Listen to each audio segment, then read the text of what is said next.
ارشاد صاحب، آج جو قاضی فائز عیسیٰ صاحب نے از خود نوٹس لیا ہے 100 موٹو اور اس کے بعد 7 رکنی بینچ بن گیا ہے، آپ سمجھتے ہیں کہ اب جو جوڈیشری کے اندر جو ریزرویشن تھیں یا کمیشن کو لوگ پسند نہیں کر رہے تھے، جو انکوائری کمیشن حکومت کا تھا، اب اس کے بعد اطمینان ہو جائے گا؟ دیکھیں، اس کے معاملے کے 2-3 پہلو ہیں۔ نمبر 1 تو 6 ججز نے بڑی جرات کا مظاہرہ کیا، ایک خط لکھا، ان اپنے حدود و قیود کو ملحوظ رکھتے ہوئے اپنے چیف جسٹس صاحب کو اور یعنی سپریم کورٹ کے چیف جسٹس صاحب کو اور جوڈیشل کمیشن کے ممبران کو، اور انہوں نے کہا کہ جناب بات یہ ہے کہ ہم دباؤ کا شکار ہیں، ہمیں اپروچ کیا جاتا ہے ان فیصلوں میں، اور اس ہم سے جو نیچے والی لوئر جوڈیشری ہے وہ ہم سے زیادہ دباؤ کا شکار ہے۔ اور انہوں نے حوالہ دیا شوکت عزیز صدیقی کیس کا کہ جی اس میں آپ نے ان کے موقع کو تسلیم کرتے ہوئے ان کا جو معزولی تھی اس کو ختم کیا ہے، تو اب ہمیں ہماری رہنمائی فرمائیں کہ ہم کیا کریں۔ تو وہ خط ملنے کے بعد چاہیے تو یہ تھا کہ چیف جسٹس صاحب کو فل کورٹ ایک کمیشن کے طور پر یا از خود نوٹس کے طور پر اس پر کارروائی کرتے۔ اس سے پہلے یہ جج صاحبان اپنے چیف جسٹس کو یعنی عامر فاروق صاحب کو یہ ساری باتیں بتا چکے تھے۔ چیف جسٹس صاحب، چیف جسٹس آف پاکستان کے علم میں بھی یہ ساری باتیں پہلے سے آ چکی تھیں، لیکن انہوں نے ایک وہ راستہ اختیار کیا یعنی جوڈیشل کمیشن بنانے کا، اور وہ بھی ایک ریٹائر جج کی سربراہی میں، انکوائری کمیشن 209 کے تحت، جس کو تصدق جیلانی صاحب نے آج کے خط میں غلط قرار دے دیا۔ اس کا مطلب یہ تھا کہ حکومت نے جو فیصلہ کیا یا جو تجویز پیش کی وہ بھی غلط تھی، اور چیف جسٹس صاحب اور جناب جسٹس منصور علی شاہ صاحب نے جو اس پر صاد کیا،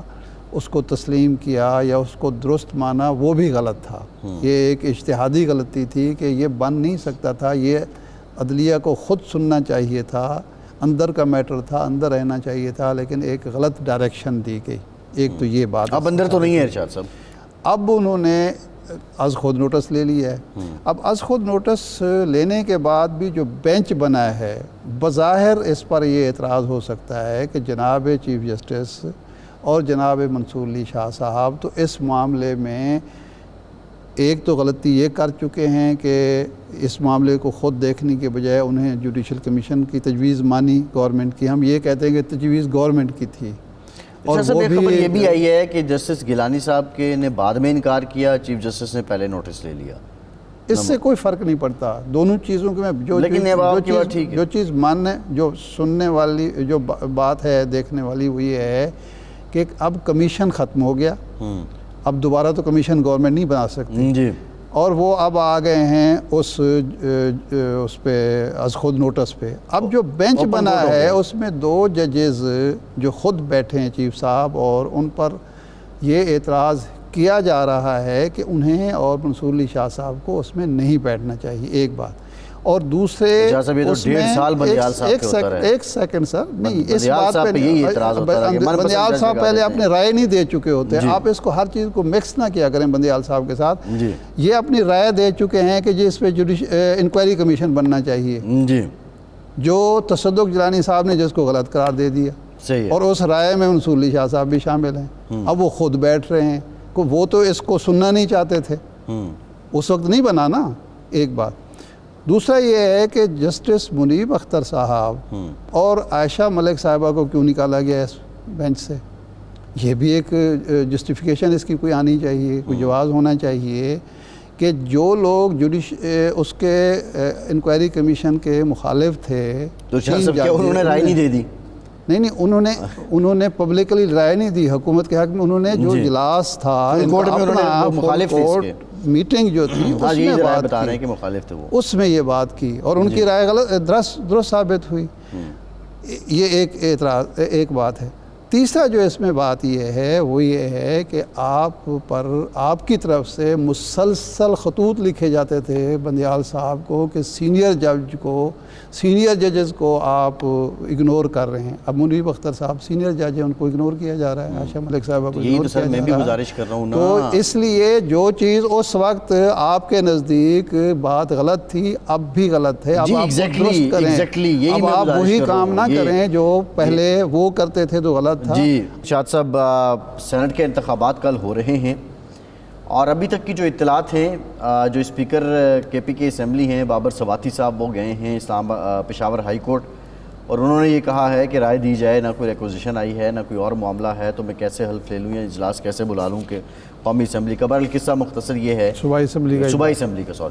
جو مخصوص نشستیں ہیں وہ جو جے یو آئی, نون لیگ اور دیگر جماعتوں کے حصے میں آئی تھی, ان پہ